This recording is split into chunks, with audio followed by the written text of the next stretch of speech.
Hello and welcome to a very special Bits and PCs.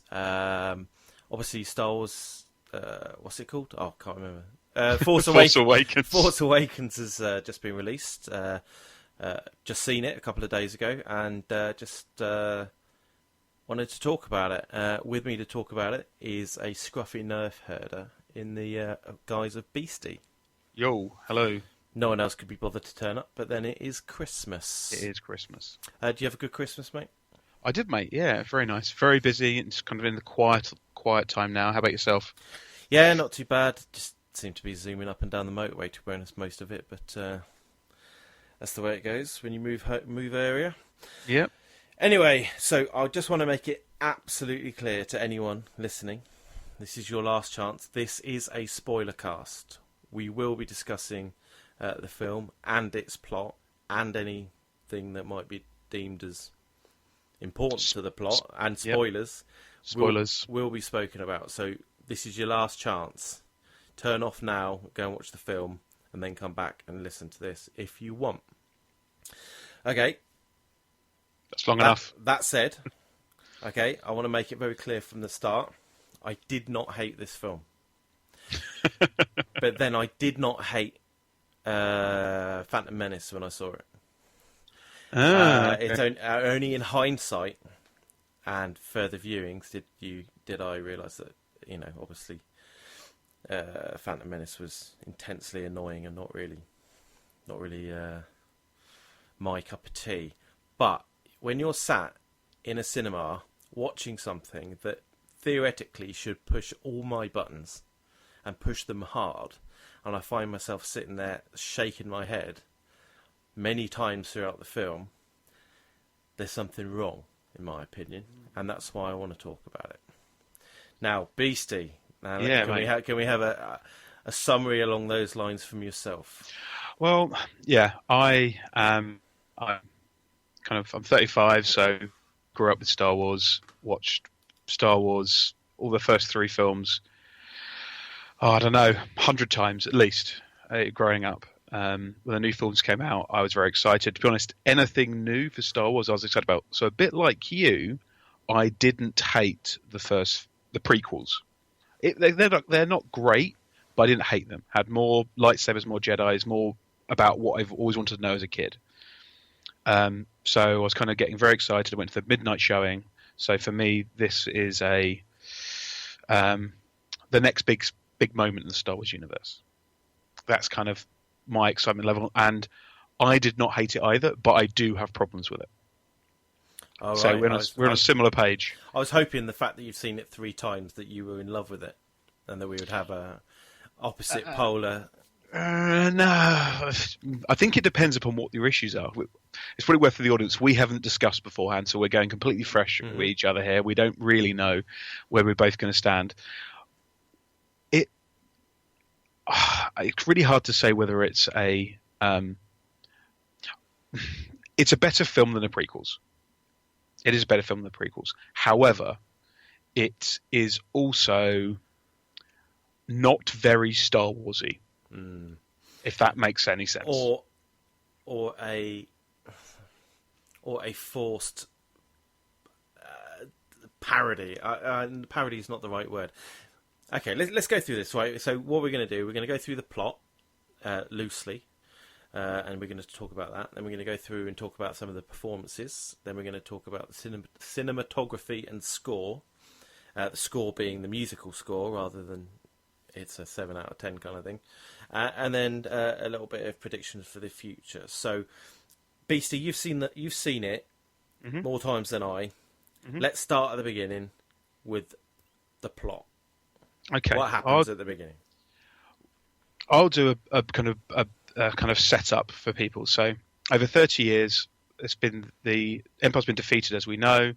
The galaxy faces a new threat, however, Kylo Ren, who appears to be a new Sith.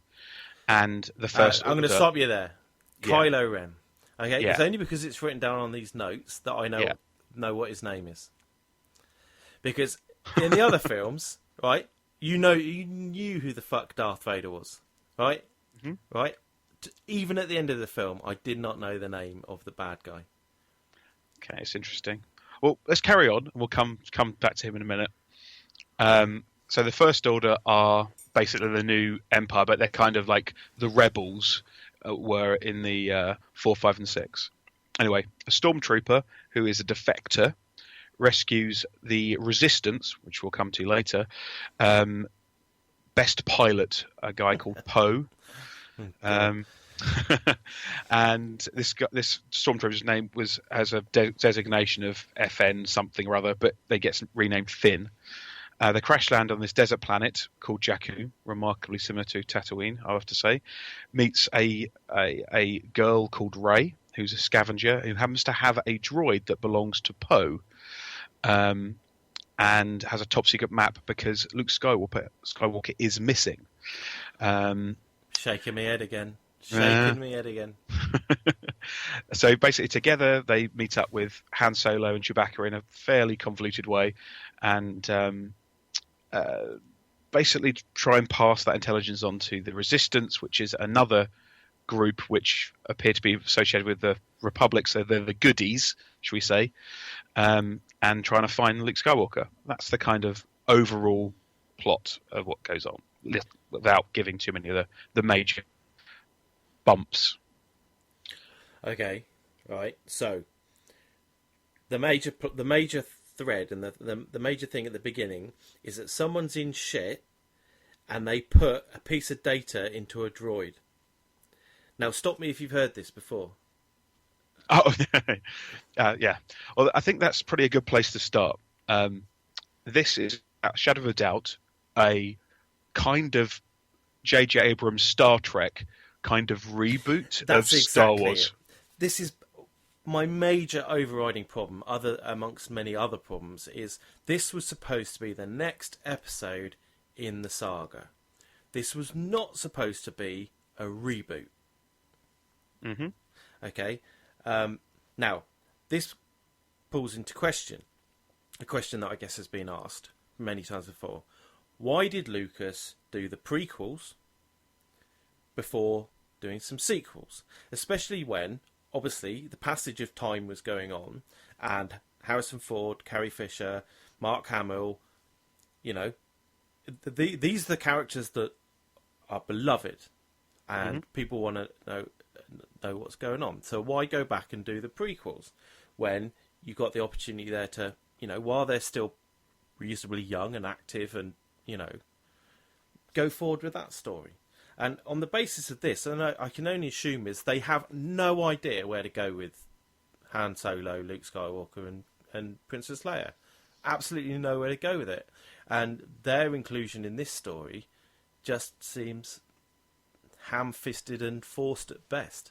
Well, I think certainly Han Solo felt forced. I mean, the random turn-up of the Millennium Falcon appears to have been between 3 or 4 plus different thefts, and the second it flies, it gets picked up instantly by Han Solo, who's been looking for it for a non-described period of time. We've got to assume years. As a simple fact, we're correct that this is almost every element of this: the desert planet, the orphan person on the desert planet who happens to have force powers. We'll come to that. You've got Han Solo, literally, and Chewbacca. You've got a droid who holds information, who's the quirky character. You've got this evil empire who's trying to take over. You've got a Death Star thing as well, which of course gets destroyed. You could it's quite comedic how some. Though I'll play the other side of it. However, is why they did it? It was because they went, right, what have all the fans been fucking bitching about these last 20 years? Tick box, tick, tick, tick, tick, tick. All the ticks done. Right, you had everything you want. Now shut the fuck up and let's make the next one where you can do it and be a bit bolder. That's my expectation. Is that, like, shut up? You didn't like those prequels. This will be the. But you've had everything you want. But Star Wars fans are so bitchy about the prequels. They are so bitchy about it. Yeah, but this is... Yeah, I understand. But at least the prequels was an original story. At least the prequels was, you can backtrack and invent a story, and by all accounts, although it was executed in a piss poor way, in my opinion, at least it had a bit of a story. It was the rise of Darth Vader, for fuck's sakes. I mean, yes, it had meaning and was interesting. Okay, and then we've got 4, 5, and 6. You know, if you don't know the story of 4, 5, and 6, why the fuck are you listening to this? I don't need the story of 4, 5, and 6 retold to me in 7. It's... Yeah, I just say, I think they're just playing super safe. I just hope that by the next one, they branch out. But they've run out of material if they get by you know, because, I mean, certainly it's a new hope. It's a new hope all over again. Okay, there are certainly elements of... Well, what are there elements of? Are there elements of Jedi and well, there are There's a little bit of Empire in there, but I mean it's mainly a New Hope. I'm hoping that this will just be okay. Look, we can make an interesting story, and you're correct. It is repeating and it's very similar. But did you still enjoy it? The more I think about it, maybe not, because it just grated on me so much. I mean. Okay, let's start with the major thing, right? Okay, so New Hope, we have the stolen plans from the Death Star, okay, and the people who you know, the rebels who want to take this evil empire down managed to get hold of it, right? Great story point, right? So for some reason, a fragment of the map to where Luke Skywalker is hiding. Why the fuck is there a map to where he's hiding? Right? No idea. How is this in existence? Why is it only a bit of it? And where did he get it from? Yeah, that's all those things are fair. It makes absolutely no sense at all. Yeah, of course, the rest of it's in R2-D2, who's sat in standby charge mode back at the not the rebellion base, the resistance. Yeah. Fuck me, that's so weak. That's so weak. You definitely have to spend your disbelief a little bit. Like, why was Luke Skywalker's lightsaber sitting in a box Another point. I thought that fell out of Cloud City into some gas giant. Didn't they get chopped? That's the lightsaber that got chopped out of his hand by Darth Vader and went flying down with his hand. I'm surprised his hand wasn't still fucking attached to it. Yeah, it would have been as well, because that's the blue saber, wasn't it? It's the blue saber. Yeah. Chopped off, disappeared down into whatever Cloud City was farming, which, as I understand it, is some clouds. Kind of gas planet. Yeah, how the fuck did that appear in that box? No idea. Of course. So this brings me to another thing, which isn't necessarily a plot point, but something which is, well, used as a plot device continually through this film. Unbelievable amount of referencing back to things and items in the previous films. All right, I'm not going to say that the appearance of Luke's original lightsaber, which has passed from Obi-Wan and, down to Luke, and sure, why shouldn't it be passed down to what is clearly Luke's daughter? Oh, no, I don't agree. What? No way. No, I think that's a massive red herring. No, I think it's a red herring completely. I think that's too easy. I think it's too easy. She looks a bit like Leia. She does look a bit like Leia. And she's not Leia and Han's son because... Daughter. No. Because... I mean, all right, so we could talk about it. Spoilers. So the main bad guy, I'm looking at the notes, Kylo Ren, is Leia and Han's son. Yes. I mean, what is it with the Skywalker the Skywalker family? I mean, can't they bring up a kid right? Because fucking Jesus. Well, I think we should rename him Draco Malfoy anyway. Why is that? Well, I'm sure you've seen the Harry Potter films. Mm-hmm. Basically, I found Kylo Ren to be a whiny little useless pussy bitch, is how I worked. I spent the entire film going, wow, you're a big fucking whiny Nemo little shit, aren't you? He wasn't scary.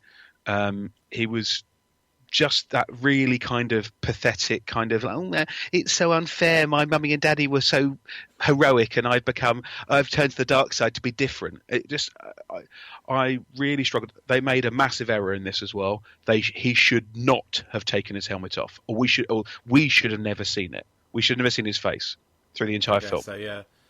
When he took his helmet off, I went, oh, it's just some dude. Who he's not even like disfigured or anything, or like it's kind of taking off the helmet to kind of, and even give it some kind of gravitas beforehand. I'm like, oh, who's that guy?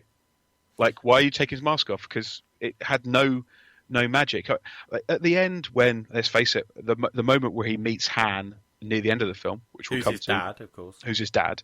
He could have easily taken the helmet off and shown the back of his head or something. I'd have much rather had that and then give a little bit of something. But I was just like, you've taken the helmet off, and it just looks like he looked like a whiny teenager. Yeah. I mean, I recognised. Have you seen Girls? I haven't. No, so he's like the weird boyfriend in that. I'm not so sure. I can see where you're coming from. It never really occurred to me about him taking his hat off. I mean, obviously, having seen everything previous, I was expecting for him to be conflicted between family and the dark side and all of that, because of course that's exactly what happened in all the other fucking films. So why shouldn't it turn up in this film when everything else that happened in the other fucking films turned up in this film? So I didn't have a massive problem with him. We'll get onto the performances. Yeah. If truth be told, I wasn't sure. I thought he wasn't too bad a performance for me. Well, we'll come to performances in a minute. But so that was kind of the area that kind of it did not nor me. We kind of talked a little bit. Let's kind of talk about some of the later elements, the spoilers. So the lightsaber gets found, or for whatever reason, given to Rey, who has a kind of Empire Strikes Back style kind of vision going backwards or something, or the future. Can't really work out what she was seeing by touching the lightsaber, and then freaks out. So Finn picks it up, the stormtrooper, who was obviously been pre-set up in the trailers to make it look like he was the Force user, which was bullshit, and I knew that was bullshit as well. Mm-hmm. He picks the lightsaber up and kills one stormtrooper with it, and then gets to fight with somebody who happened to have some kind of weird mace thing, stormtrooper, which I don't know why they would have that in a place that has no Jedis or lightsabers, but he did it anyway and got the shit kicked out of him. And then, but then when he fought a Sith Lord with no prior experience, really, other than he was like holding his own. Yes, it was a bit scary. So later on he uses the lightsaber, and fights for a little bit. Granted, an injured Kylo Ren, but yeah, does hold his own. But he injured him, didn't he? And that was the shot from Chewbacca. So, so what's been going on? They've basically got a new Death Star, which is called something stupid. It might as well be a super Death Star. It's like a kind of Jupiter size to the Earth Death Star comparison, which they even use as a video in it, which I found quite amusing. And they even mentioned it's a new Death Star. No, it's so much worse. I think it's called the Star Killer or something. Still shaking my head. So, which appears to be siphoning out a sun, and you see this attack. And one of the things that bugged me, and by the way, guys, we're not trying to only bitch on this on the film because I still enjoyed it. Was one of the things I wanted to know in the 30 plus years since is like they've been fighting to get the Republic back or get the Empire out, and so throughout all of that, we've come back in. They show nothing of the Republic. Oh, no idea 20 seconds of them getting fucked over. Yes. So basically, this great big red cannon, a bit like the Death Star, shoots across and splits into 5 beams and destroys all 5 planets at the same time. Apparently, is the Republic. And I was like, oh, right. So we're not going to see anything of what happened since. Okay, why is there resistance? I don't even understand why there's a resistance if there is a Republic already won. Republic just fighting. It's all a bit messy in that regard. Because of the New Order. Oh, not New Order, because that was First Order. The First Order, who are space Nazis. Super Nazis, I'd say. Yeah. They definitely were. The trousers, the uniform, the red, white, and black designs. It was like, wow, these super Nazis. There was even a Nuremberg address. Yes, there was. I mean, the only difference was that the general, who admittedly, I thought, hang on, he's quite youngish and a bit weedy and not at all a threat at all. Was it because he was ginger? Well, I don't know. I mean, I guess Hitler was a little bit weedy and a bit nerdy and whatever. I mean, they stopped short of giving this guy like a little moustache. They did. That's true. But, I don't know. So they go destroy the planets, and so they, for some reason, they find out where the Resistance are based, and they want to go and turn the magical sun cannon onto the Resistance planet, and it's probably worth pointing out, in a very similar way to the Death Star has cleared the planet moment, there was a fantastic countdown of them sucking out the sun. So they send a bunch of guys out, Han, Chewbacca, and Finn, to rescue Rey, who I should point out has been captured at this point by Kylo Ren, and to destroy this weak spot that they've discovered. It's weak spot, that's true. That's not guarded properly at all. No, not at all. Has some trenches into it as well for X-Wings to fly into, which happens a little bit later on. Sorry. Yeah. That's all true. So one thing we pretty avoided here, and I think that we probably should mention, is that Rey has been captured at this point, and she is clearly the awakened Force in this. She gets her Force powers. She managed to push off Kylo Ren's kind of Sith powers of trying to extract things from her mind, and actually becomes a let's call it a super Jedi in short order. Considering we had to wait for pretty much the end of Return of the Jedi before you really saw Luke Skywalker come into his own, she managed to use her force kind of what's the convincing power and the kind of the Force word type thing, I guess you would call it, to kind of get released, which was a funny moment. And I'll say that when I think there is a lot more funny moments in this, deliberately funny moments, than any of the other films. And I say it's a good and a bad thing. It's good because it's funny, but it's bad because it felt a bit like, oh, okay, that's a bit surprising. Wasn't expecting that. And it kind of did break the Star Warsiness. She's captured. She escapes using her Force that she's discovered very recently, and they meet up. And as they're destroying the shield generator, they meet. Sorry, just to clarify, they meet up on this giant Jupiter-sized, a massive planet-sized thing. It just so happens that they just bump into each other. That is true. That's fair. They do happen to bump it. Apparently, the prison block is right next to the shield generators of the of this building. But there were no stormtroopers around, but there is Kylo Ren. But that is all correct. Okay. That is all correct. So this is when we've already discovered that Kylo Ren is Han Solo and Leia's son, and Leia has already told Han in that a moment that you're meant to kind of feel emotional about, didn't really have an emotional moment of them kind of go bring back our son. So he goes onto a bridge, waited for him to get as far out on the bridge as possible for working out, and tries to convince his son to come home. His son has already said, this is Kylo Ren, don't forget, the baddie, that he's worried that he's been pulled back to the light side, and he needs can his father help him choose the path or get on the path. And so he kills Han Solo, as in a convoluted way, but does it, stabs him. That was it. Done. He falls down into the pit. I didn't even give a shit at that point. It was like, oh, that's happened. I felt remarkably similar, to be honest with you. I was because Han Solo's involvement for me always felt a little bit forced. I love Han Solo as a character, but it felt like they put him in just to keep the kind of the people that bang on about it. Like, here's your Han Solo, it's fine. So I kind of felt like a relief, because actually, we'll come to performances later on, or very shortly. I found the two main guys, Finn and Rey, interesting enough by themselves. Didn't need Han Solo. He gets killed, and Kylo Ren gets shot by Chewbacca, who's angry and starts killing stormtroopers left, right, and center. And then there's the big fight. And this is where Finn gets the lightsaber and holds his own against Kylo Ren. And the moment, and then gets beaten by Kylo Ren, gets kind of looks like he gets sliced up the back, but obviously he survives it. You later find out. But he goes to get Luke Skywalker's lightsaber using the Force. But the Rey, our new Force user, manages to kind of outforce him and gets the lightsaber from him, and then proceeds to kick the shit out of him, basically.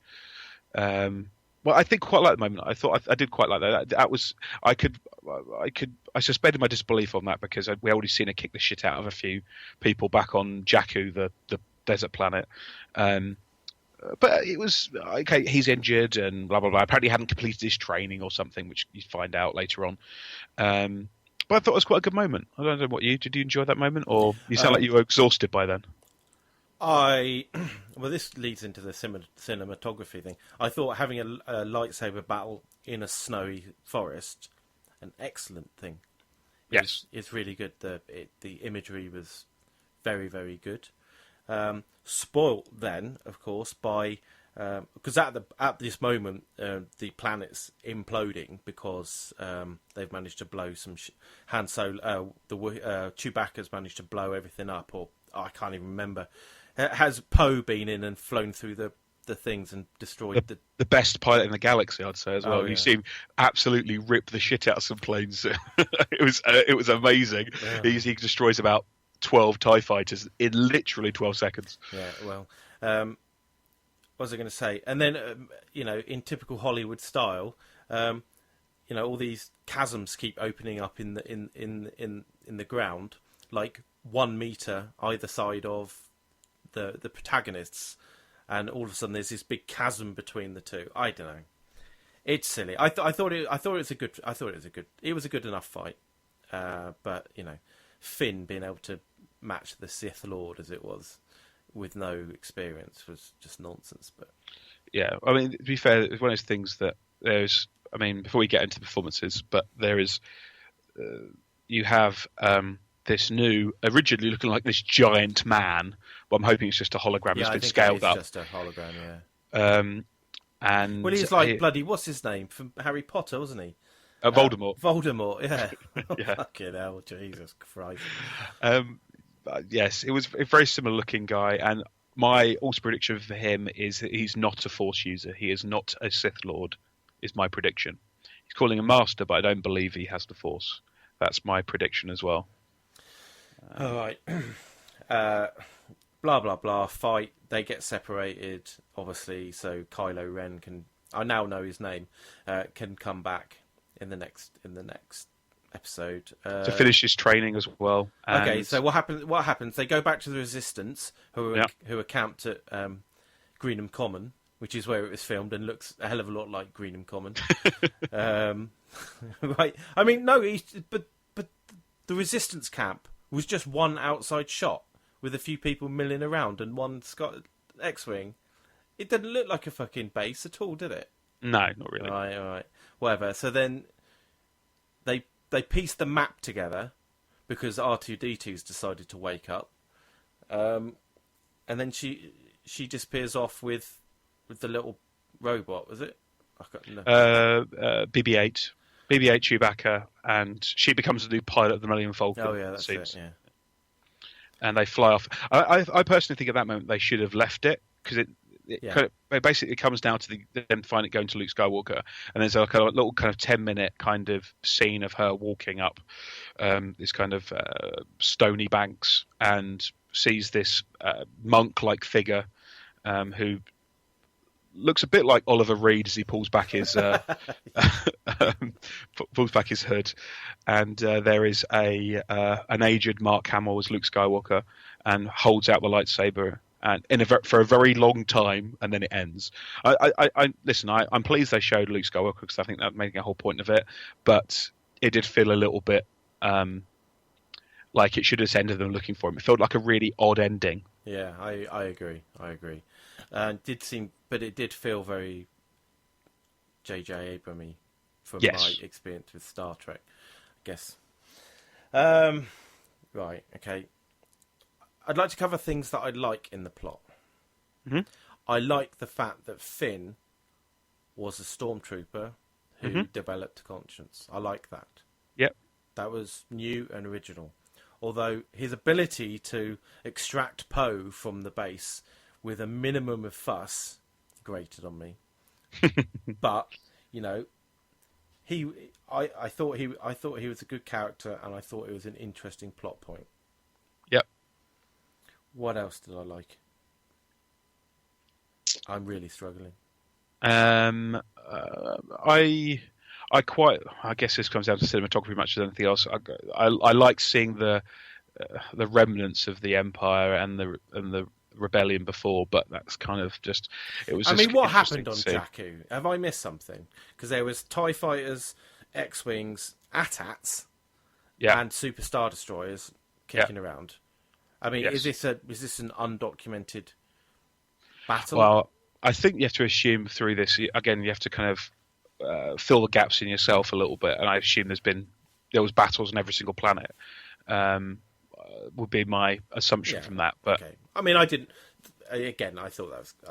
I thought that stuff was cracking. What else did I like?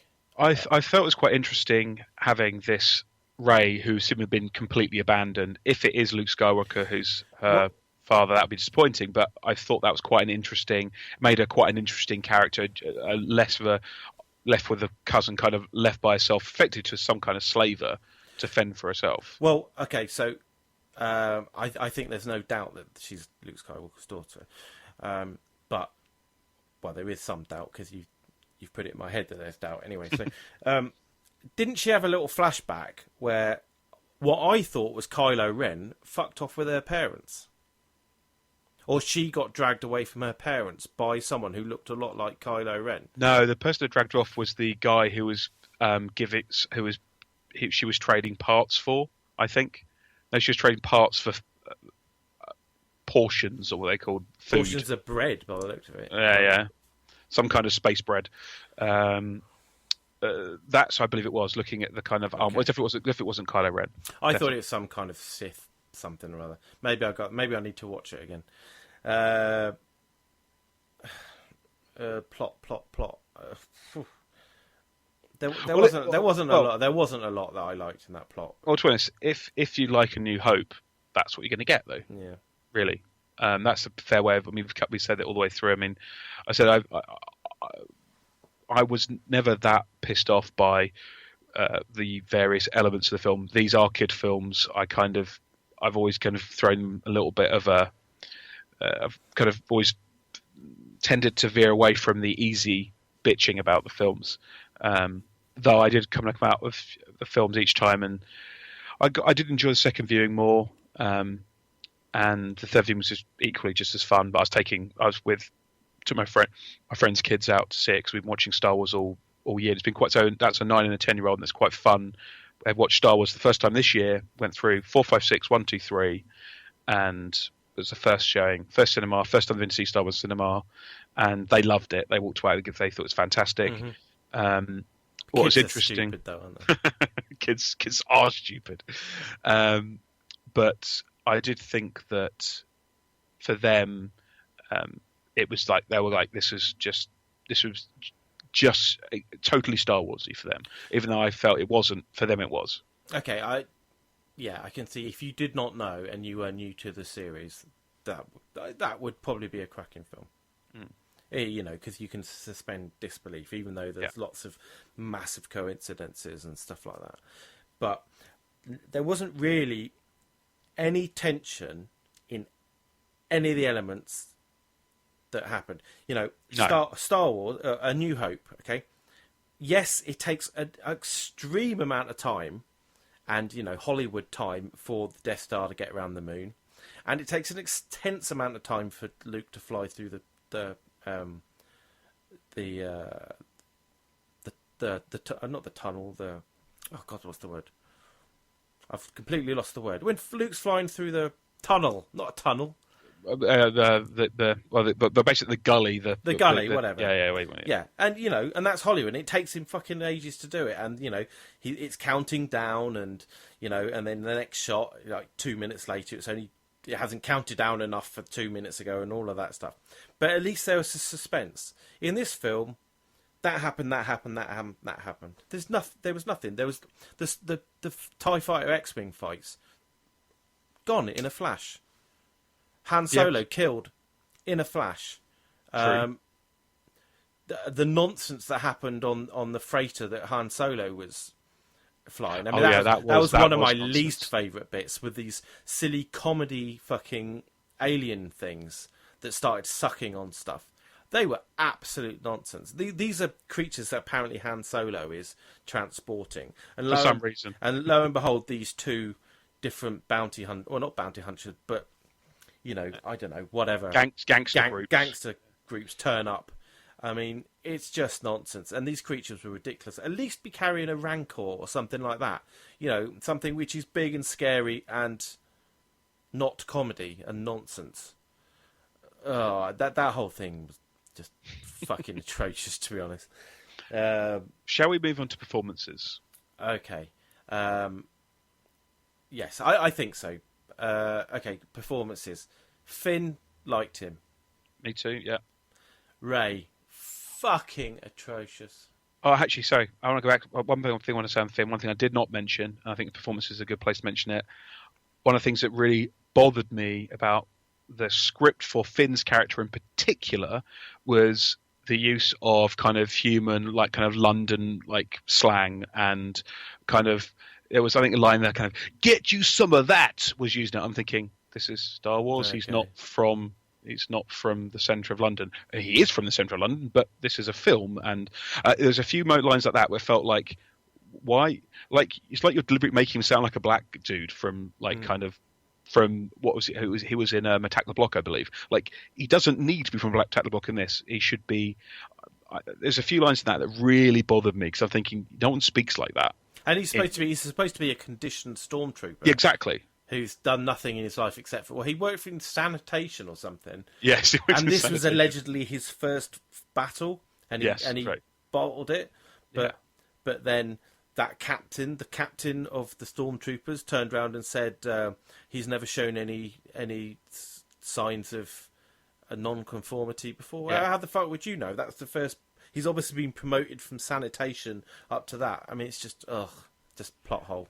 One thing I didn't realise until looking into the cast before this podcast was the Captain Phasma, the female stormtrooper in the silver outfit, was played by the tall blonde girl from Game of Thrones. Oh, really? Oh, yes, yeah. Oh, yeah. Cool. Oh.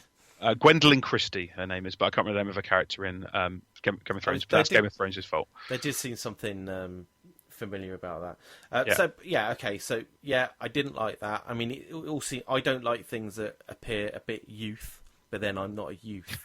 But I can understand why they put it in. I don't appreciate it, but I can understand him appealing a bit more to the kids today. Right, Rey. Awful performance. Just interesting. Okay, I hate it. Annoyed me. I'm going to say I think her performance got better as the film went on, possibly because she was learning how to fucking act as it went on. I know films aren't filmed in chronological order, strictly chronological order, but I can imagine that, in some senses they do follow a chronological order.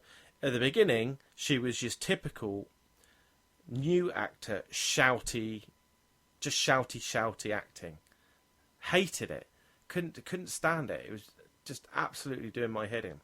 Towards the end, she did seem to get a bit more gravitas in her acting, and became a little bit believable. But it's like, you remember the beginning of the Harry Potter films where the kids are just shouting and they're not very good at acting and blah blah blah. It was like that at the beginning. Yeah, it's partially fair. I mean, it didn't really bother me, but I think she definitely does improve. And I will say, I personally found the relationship, even though As we're pointing out all the way through, all the relationships in this, everyone's basically best buddies within 3 seconds of meeting each other. Yeah. But that happens in the Star Wars films as well. So I'm seeing the previous ones, whatever. I did think Rey and Finn, who they're clearly trying to build some kind of romance between, did feel like it was plausible. I did feel that yeah, I can see the connection there a lot more than you could do with Anakin and Padme. Yeah. Which was just like, oh man, this is. Granted, his acting is really, really bad. She's way better than he was. Hayden Christensen was way, way better. But she does get better. I still liked her, and I still thought the moment at the end where with the lights. So I did kind of fit with the music and everything. Well, we'll come to that. Did think that she had the kind of. I was like, yeah, okay. I'm interested to see where this goes and how is she. She's obviously the new Luke Skywalker in the sense of the story. I thought that was quite good. Harrison Ford I'd say was. I don't think he changed gear through the film. I think he just like cruised in and cruised out again. For me. Yeah, no, I agree. But then, I mean, they did the best for him to be. I know Han Solo was always a bit of a. I don't know. He's just Jack the Lad, and and he did it, and whatever. I didn't get annoyed by Harrison Ford's performance. I did get annoyed by some of the script though that he was given, and again we're back to the forced references to the other thing, like what his little jokes about. Oh no, it's not even a joke. Someone said, Ray said, the Millennium Falcon. This is the Millennium Falcon that did the Kessel run or whatever in 14 parsecs. Or 12 parsecs, he says. Or whatever. Yeah. I don't know. Whatever. It doesn't matter now. He's dead. So. It is true. Luke, we can't really talk about because all he does is literally turn around, pull back his hood, and give a look of I'm not quite sure what. I couldn't really make head and a tail of it. Carrie Fisher was. It was pointless. I don't know why she was in it, really. It wasn't. I mean, she was there, I think, just to kind of reference back to the old films. There's a really strange moment where there's a hug between Princess Leia and Rey, and you're like, that's his aunt and niece, or worse, or bloody and daughter. Who fucking knows? But it was very surreal because I'm like, have these characters actually in the film they had not met that I was aware of? No. I did not see them meeting before, so them having a hug where I was like, this is a bit strange. Kylo Ren, which you kind of mentioned, I thought with the mask on, he does sound a bit like Bane from Batman. There's no doubt about it. I did quite like his some of the lines and how he delivered them were quite cool. With his helmet off, he just became a different character to me. Kylo Ren had that mystery behind him and kind of Batman-y, gravelly voice type thing. But as soon as he takes his mask off, he's a little bit like, nah, okay. He wasn't scary. So in fact, he just lost a lot of his magic. One character. That's true of the other films, though. When they take the mask off, then they're humanized a lot. You do that for Darth Vader literally in like the last 10 minutes of the film, of the 3 films. So doing it this early just didn't. It was a bad move. He kind of didn't have. He didn't have the oomph to push through. He didn't have the look in his eyes or his expression. He didn't look threatening. I felt like I could kick the shit out of him. I felt. I thought I could pick up a tape measure and whip him with it, and he wouldn't do anything. It just didn't seem. Just didn't give. Look, when Darth Maul comes out, and people can bitch all they want about Phantom Menace, but that fight scene with Darth Maul, Qui-Gon, and Obi-Wan Kenobi is a fucking great fight scene. Yeah. And you knew he was fucking deadly. Kylo Ren just didn't have that for me. It didn't have that, and I'm hoping my next one they'll put it with the choreography and the training of the characters to actually get better with their lightsabers. Maybe that will make a difference. But maybe he clearly gets a scar across his face. Maybe that will give him a little bit more character next time. I don't know. We'll see. Yeah. Anthony Daniels as C-3PO. 3PO was an absolute joke in this film. Just a joke character, pointless. Yes, he was definitely. He was in it for like literally 2 minutes and was annoying throughout. Yeah, that's fair. One of the characters we've mentioned very little of, but was actually probably quite important all the way through the story, was Poe Dameron, who was the Resistance pilot who effectively gets rescued by Finn. I thought he was okay. I mean, it was hard to like or dislike him, really, if I'm honest. Yeah, he was a bit Starbuck from Battlestar Galactica. Yeah. Snoke was all right, even though it was Voldemort. But that was Andy Serkis, and I wouldn't have a bad word said against Andy Serkis. Do you know who I think was one of the best performances? And I know it's going to sound stupid. Go on. Chewbacca. But at least he was consistent. Chewbacca was Chewbacca, and I know it sounds silly, but he did convey. When Han Solo died, he looked fucking pissed off. It's true. Yeah, he did. I mean, I'd say that Chewie all the way through is in that kind of weird way that he communicates that you kind of get what he's saying, a bit like R2-D2, the kind of the bleeps and blops you kind of knew from the previous films. If he was pissed off or angry or shouting, and kind of that definitely came across. And there was, I'd say almost there was definitely more expression in Chewbacca, not uncomfortably more, but a bit more.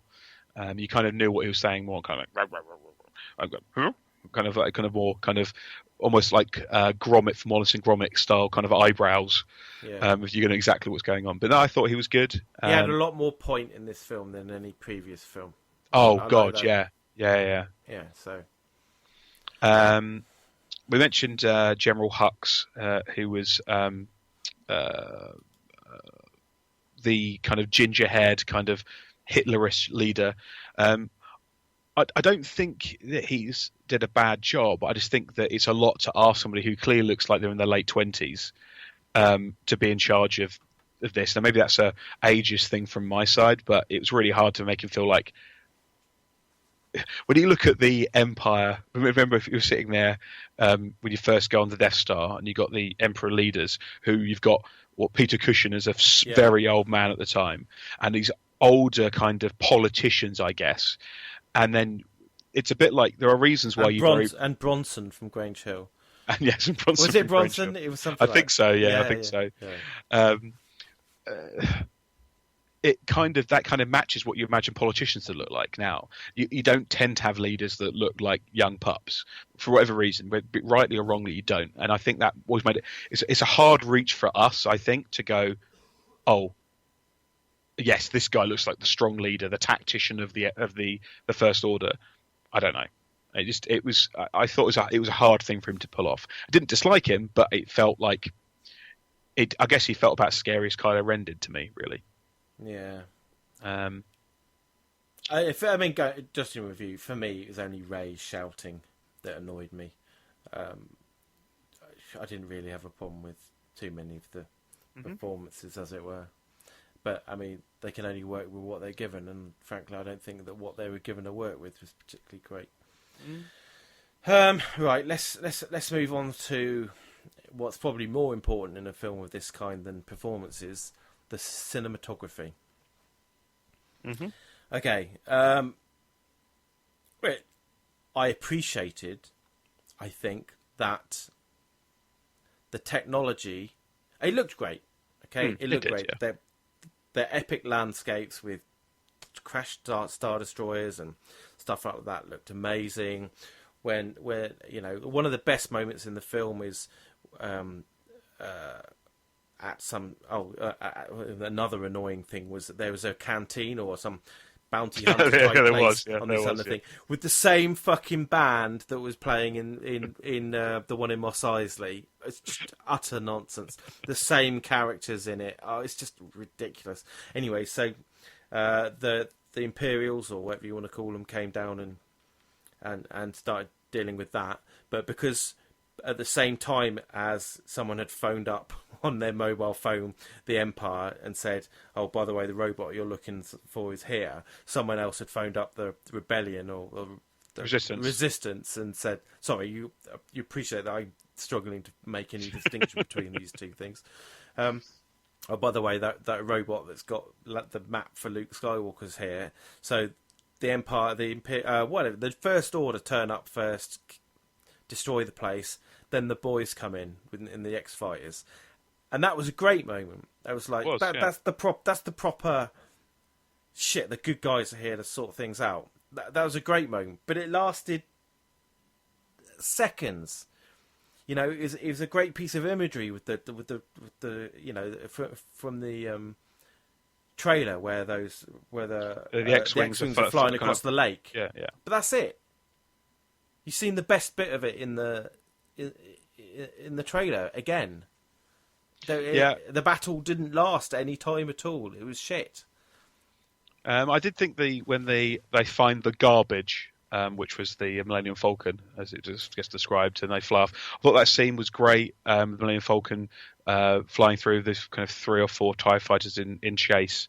And then Finn did exactly what Luke Skywalker did. Yeah, correct. Okay, gotcha. Correct. That's exactly that scene. Shaking my head again.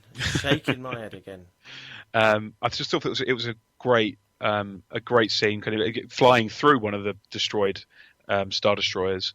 Again, great. I mean, yes, there is the repetition of the landscape, but it did give you we had the desert planet Tatooine, we had the forest planet like Endor, you had the Super Star Destroyer, Super Death Star thingy, which was a bit like Hoth with the snowy environments. They kind of ticked all the environmental boxes of the other films.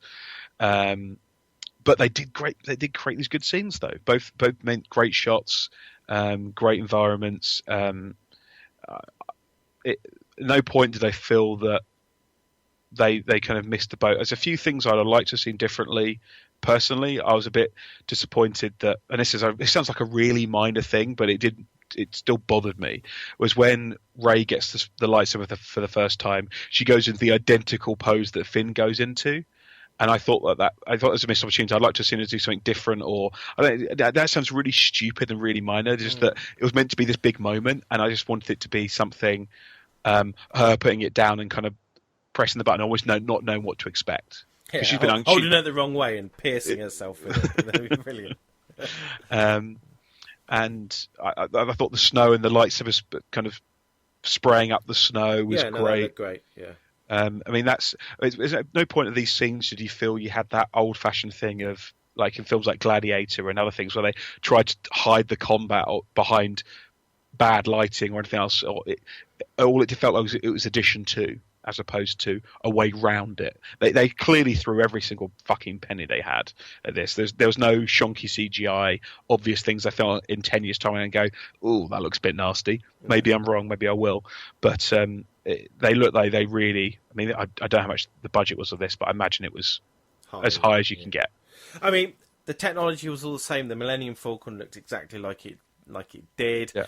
In fact, the technology that they were using in the Death Star seemed to mimic, or the Star Killer seemed to mimic the other technology, whereas in the prequels it was all fancy new computers and stuff. It was still, 1970s buttons and stuff throughout, which looked great. But inherent with that was a lot of the things that they introduced that were just forced references back to remind us of little things that happened in the previous thing, like Finn leaning on the table in the Millennium Falcon. All of a sudden, the bloody the hologrammatic chess game appeared. That's true. I mean, why? It's all adding to the whole reboot thing, which annoyed me. And there was so much of that. Absolutely, just so much of that. It was crazy. I can't think of any more instances at the moment, but there was a lot of it though. There was a hell of a lot of it. Yeah. But generally, it did look great. And, as you said, there's no chunky CGI. And, I've got no issue there. That little robot thing, BB-8 or whatever his name is, that's allegedly a mechanical... Yeah, it's real. Yeah, that's how it works. That was not CGI. That's actually how it actually is. This. What is it, like a magnet? Is it like a... Is it like separated from the main body with magnetism? I believe so. I think it's a gyroscope body, and I think it uses some kind of it doesn't touch, and it uses like a magnetic what you call buffer between. Is how I believe it works. I don't think it goes quite the speed it does does kind of book it a little bit a few times in it. Yeah. But I mean, no, very good. I mean, he was that character was the closest we got to a Jar Jar Binks. Really... He still was funny though. I think he was funnier than Jar Jar Binks. I mean, didn't grate at all. Jar Jar Binks grated at all. I mean, to tell you what, he's not the closest character being Jar Jar Binks. I don't know who is. Possibly Finn. Possibly C-3PO. In fact, probably definitely 3PO. So yeah, but everything looked good and it looked coherent, and it and Rey having her house in a downed AT-AT, that looked great, and it all looked good. Right, okay, score. I thought the music was a bit weak. I did feel all the way through. Where's the even when the good guys turn up or something momentous happens, like Han Solo dies, it just fell a bit flat. I found. I agree. It's a bit the music is very in a similar style. It's orchestral, but it didn't have the amazing thing with. I'm a big fan, particularly of the New Hope. The score through that is just incredible. How it leads into the kind of the downtime of the story, then upweights itself when things get a bit more dangerous, and it leads into it, and then the crescendos. There's none of that in this. Yeah. It doesn't have that level of elegance. It's good in itself, the music, but I don't think it has. I don't think when Rey gets the lightsaber the first time, there's that same kind of da-dun kind of moment. It kind of felt a bit. She's got. And I mean, I won't say music for me is the be all and end all in films, but I think for Star Wars it's always had that special place in my heart where I actually have listened to the soundtrack and enjoyed it as a child, whereas most of their films don't bother. So I think it was. I agree. I think they could have done a bit more. Yeah, it just seemed a bit flat. Okay, I mean, in terms of now we're talking about the technical details of the film. Okay, everything felt a bit rushed. They're rehashing a lot of old material. I mean, I don't know how long it was. How long was the film? 2 hours, 15 minutes. Do you not think, in today's, I like a big, epic film. This is supposed to be an epic film. Mm-hmm. Make it epic. I mean, Lord of the Rings, at least 3 hours ago for them. Mm-hmm. Not a problem for me. Why couldn't this have been, why couldn't this have been a 3-hour epic? Add some suspense. Just fill out some stuff. Answer some questions. Explain some shit. Why the hell not? The only reason I would give on that is it feels like, for me, Star Wars was a 2-hour film, roughly. I think we're at about 2 hours 5, something like that. So for me, fitting within that same bucket was a good thing. I like the idea of it being the continuity. Again, it's a stupid, superficial thing in my head, but I like the idea of them being 2-hour episodes. Being 3 hours would not bother me at all. Maybe they'll do a director's cut. That would be fucking great. If they do it like a Blu-ray director's cut down the line, that would be great. I think for the theatrical thing, I think from a business point of view, they're probably wise to keep it at that length. So the kids who I went with on the third viewing, they were enthralled all the way through. I could see them jumping at moments, but maybe another 45 minutes, that might have been too much to ask. No, maybe. I'm not interested in them. I just want it for me.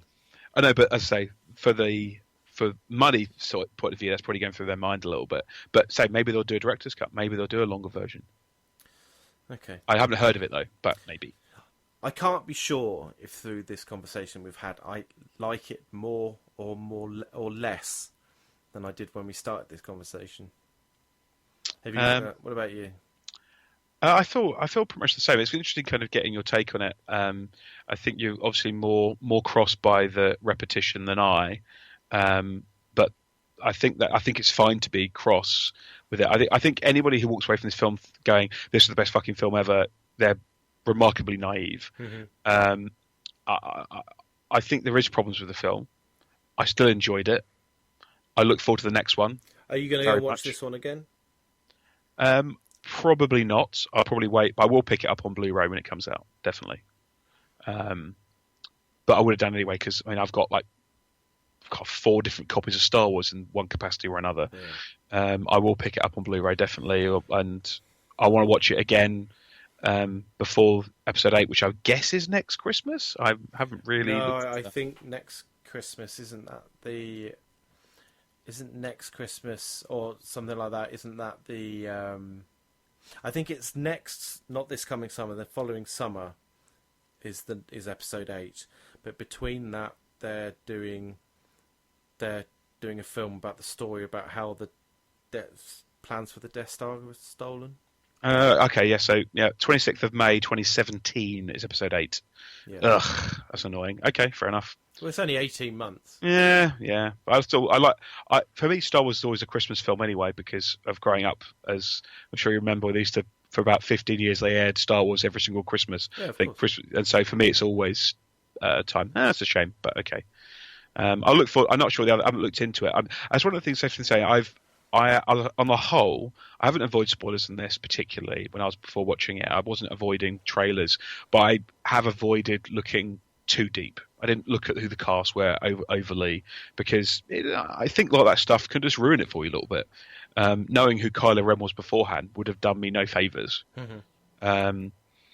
So I haven't looked too deeply, but okay.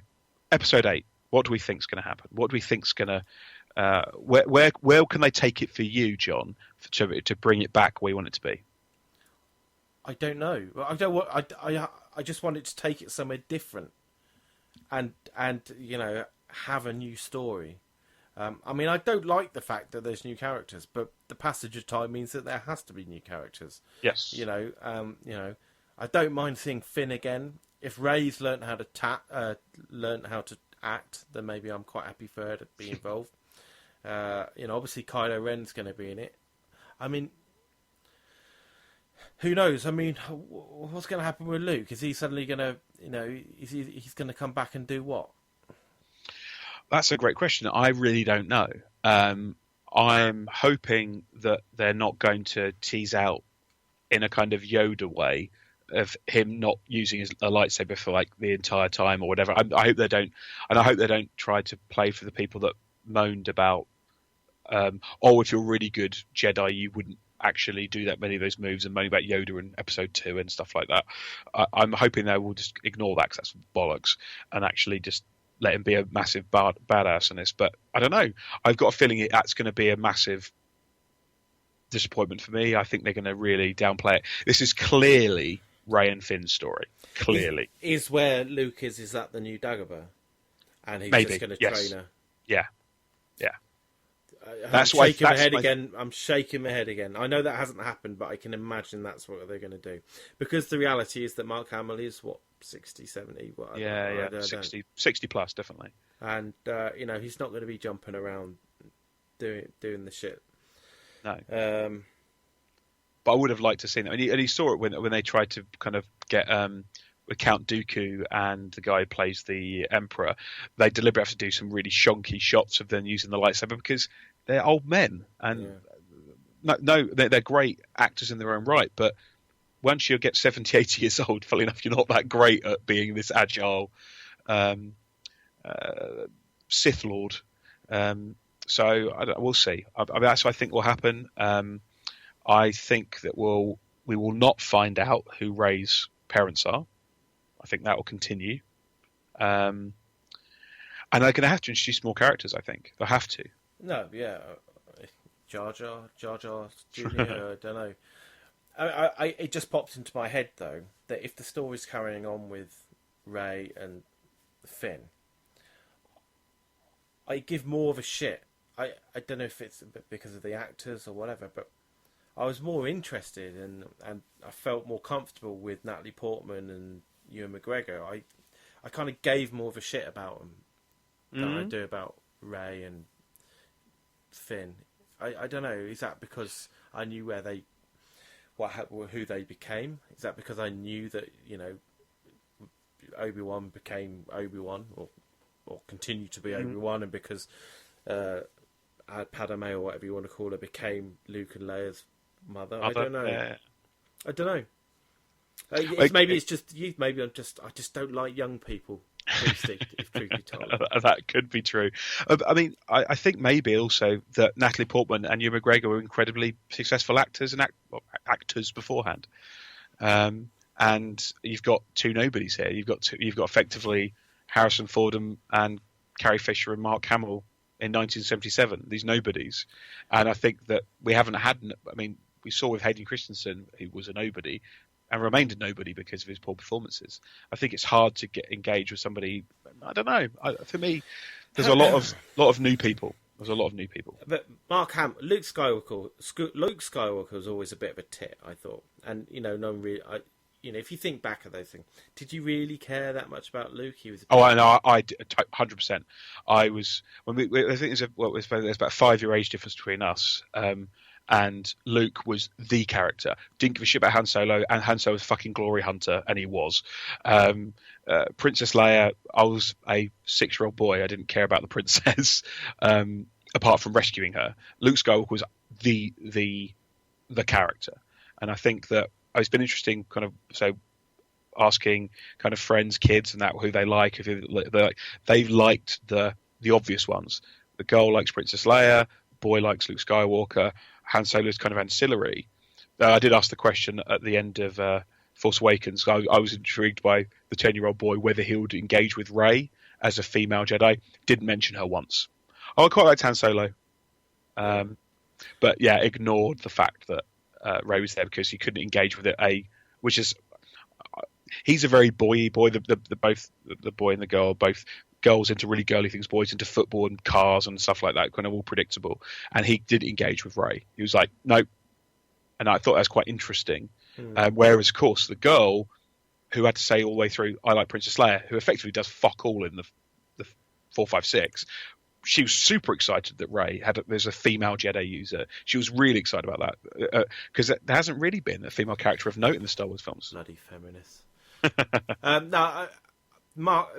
Luke Skywalker always seemed to be. You knew he was the star. You knew he was the main character, and you wanted him to do well. But I guess I was just. It's not about relating to. I just enjoyed Han more and enjoyed Princess Leia more because she was feisty, whereas Luke was just a little bit weak. His powers were never really. He was a bit of a wet blanket, and yet he had all these powers thrust upon him. It didn't seem quite right. Whereas I quite liked Harrison Ford's Han Solo's resourcefulness, and I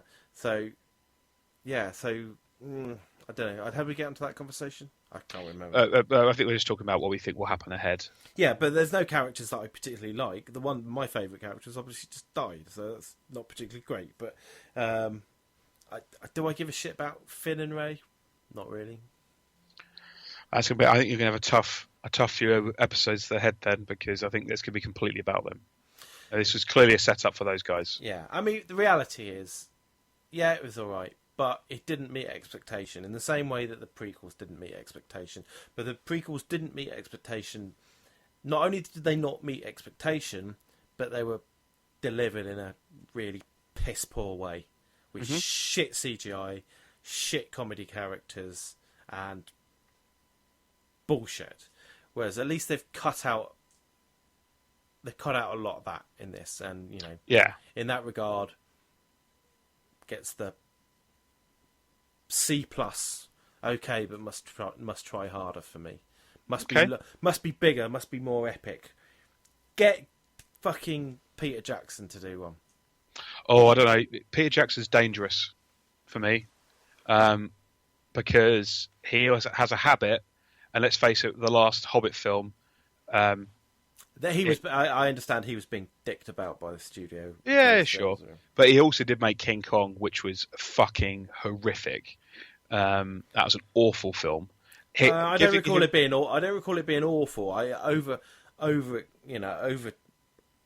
The material isn't great for King Kong, though. No, but then don't make it a 3-hour film. No. It's a story you can describe in probably the synopsis I did at the beginning. You could describe all of King Kong. It's a really, really short synopsis, and yet he still makes to make this 3-hour film. So my point being is he may have overindulged in a way that might have been too much. I like Peter Jackson. I like him from his early films in Bad Taste and Brain Dead, but he can be a bit greedy. In no pun intended. He's lost weight now, hasn't he? I think he's trimmed down. I think it will be. Aren't they changing director for the next one? Isn't it a new director? Yeah, no, apparently. I don't know. I mean, that worked previously, didn't it? It did, yeah. Will it work this time? I don't know. It's not about the directing for me. It's about the goddamn writing, I guess. Yeah, I think that's fair. It wasn't badly directed. It just... They crammed too much into too short a time, and the epicness suffered, and the suspense suffered. Mm-hmm. It's fair. Anyway, what more do we have to say? That's it. Yeah. Yeah. Well, I hope you've all enjoyed listening to two elderly, aging nerds. Well, you're not that old, are you, Beastie? How old are you? 35. Oh, yeah, old enough. Yeah. As a near 42-year-old. Yeah, I expected more. So we've just had a good chat. I've enjoyed that, Beastie. You've not changed my mind about anything, but I'm sorry. I'm glad to know that you and I are kindred spirits with regard to some of this stuff. I'm not sure I'd bother to go and see it again at the cinema. I will, of course, get it on Blu-ray, and I'll watch it again that way. I assume you'll watch episode 8 at the cinema, though. Yes. Oh, we didn't talk about when we were talking about the cinematography. Sorry to jump back. This is what we do. You mentioned to me, I saw it in 3D. You've seen it 3D once and 2D twice. Correct. And you thought the 3D was shit. I thought it was awful. I didn't think it added much. I completely forgot about it, really, that it was 3D.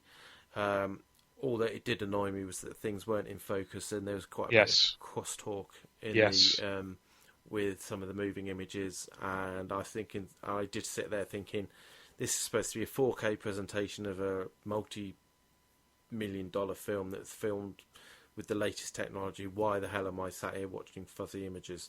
Mm-hmm. So if I do go and watch it again, it will definitely be the 2D version. Yeah, it was considerably better. If you can get one that's got a decent digital 8K style screen, it was the last one. The last thing I had of it was the best. It was the most modern cinema I went to, and it was a great picture. Sound was fantastic, brilliant in that regard. Maybe I do need to go back to the cinema then. I don't think a good picture isn't going to change my feelings about the plot and whatever, but no. I don't know. Maybe I should give it another try in 2D. Maybe pick some more things out and, see things on the second viewing that you missed that maybe I like. Yeah. Oh, there's definitely a few things those, but yeah. Episode 8, that'll be the next thing, and I'm sure there'll be many more little snippets and trailers in the next year for us to build up our excitement about. Yeah, well, this is obviously just going on and on and on. So, Marvel styly. So, see what happens. Right, wonderful. Thanks everyone for listening to this. I hope you guys are pleased to see another bits and pieces bit of output, which is amazing. Like buses, isn't it? You could wait around for ages, and then 2 of them turn up at once. Hopefully we're going to do a little bit more over the next coming weeks. I want to talk to Beastie about my new PC, so back more on the on-topic stuff, and plenty of exciting stuff with Oculus and all that sort of shit coming out. If you've missed it, we actually did a Christmas show with the Gamers Confessional guys. We got quite a lot of good feedback from that. So check your podcast feed and go and resubscribe. Resubscribe, re-review, re-rate. I doubt we'll be doing this on a weekly basis, but I'm hoping that we're going to have quite a bit more content going out. And even though they couldn't be asked to turn up, please go and check out the Gamers Confessional at the Gamers Confessional, because that's Vimesy Clarkley and their little gimp pet, and that's jolly good. Thanks very much for listening, and we'll see you when we put some more stuff out. Yeah. Happy New Year, everyone. Yeah, Happy New Year. Ta-ra. Bye.